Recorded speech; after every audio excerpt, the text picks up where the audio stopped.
नमस्कार, आप देख रहे हैं डॉक्टर साहिब, आपके साथ मैं हूं स्कंदश को। आज के इस एपिसोड में हम बात करेंगे स्नोरिंग के बारे में। हम ये देखेंगे आज बहुत से ऐसे लोग हैं जो खर्राटे से परेशान होते हैं और कई बार ऐसा भी देखा जाता है कि खर्राटे आते हैं, लोग इसको बहुत हल्के में लेते हैं और डॉक्टर से कंसल्ट नहीं करते हैं।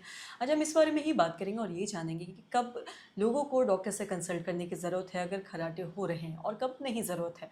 इस पर ही बात करने के लिए आज हमारे साथ मौजूद है बिहार की जाने मानी पल्मोलॉजिस्ट डॉक्टर अमिताभ बंका। सर नमस्कार, बहुत बहुत स्वागत है आपका। धन्यवाद। सबसे जानना चाहेंगे अगर हम बात करें खर्राटे के बारे में या फिर स्नोरिंग के बारे में, तो बहुत से ऐसे लोग हैं जो खर्राटे लेते हैं सोते समय, लेकिन कब ये खतरनाक है, कब ये नॉर्मल है, कई बार लोग समझ नहीं पाते। इस बारे में थोड़ा विस्तार से बताएं। जी, जी।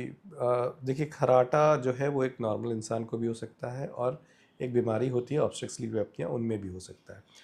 खर्राटा क्या होता है पहले ये समझते हैं। खर्राटा जो होता है बेसिकली आपके ऊपर के सांस की नलियाँ जो होती है नाक से मुंह से लेके आपके गले तक के ऊपर के गले तक की जो एरिया होती है उसमें कहीं भी रुकावट आता है तो आपको खर्राटा आता है।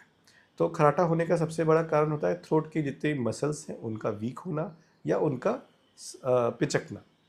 अब ऊपर से लेकर नीचे तक कहीं भी अगर ऑब्स्ट्रक्शन है किसी तरह का, जैसे आपके नाक बंद रहती है, आपको डेविएटेड नेजल सेप्टम है, आपको नेजल कंजेशन अक्सर रहता है, तो भी आप खर्राटा ले सकते हैं।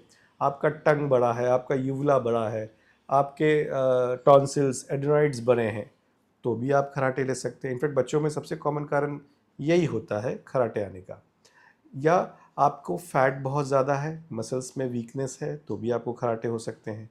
तो खर्राटे होने के बहुत सारे कारण होते हैं।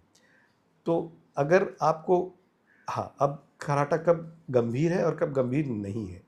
गंभीर तब है जब आपको उसके साथ कुछ और सिम्टम्स भी साथ में आ रहे हैं, जैसे सुबह उठो तो हेडेक होना, दिन भर थकावट लगना, आपको पूरी नींद करने के बाद भी ऐसा लगना कि नींद पूरा नहीं हुआ है, आप बार बार ऊँगते रहते हैं, कहीं भी बैठे हैं सोने लगते हैं, आपको नींद आ जाती है, किताब पढ़ते पढ़ते, गाड़ी में बैठे हुए, टीवी देखते हुए, किसी से बात करते हुए, गाड़ी चलाते हुए।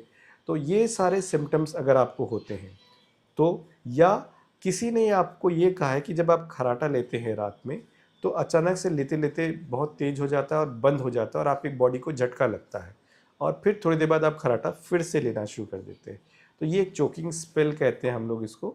जो भी अगर किसी ने आपसे कहा है कि आप खर्राटा लेते हो करते हैं, तो ये सारे सिम्टम्स बताते हैं कि शायद आपको एक बीमारी जिसको ऑब्स्ट्रक्टिव स्लीप एपनिया कहते हैं वो है, तो हमको इस खर्राटे को गंभीरता से लेना चाहिए। जी। और साथ ही सर, खर्राटे के बारे में आपने बात किया, स्नोरिंग की बात जब भी करते हैं तो बहुत सारे आज मार्केट में ऐसे नोज स्ट्रिप्स भी आते हैं जो ये दावा करते हैं कि आप इन्हें लगाएंगे तो आपको खर्राटे नहीं होंगे।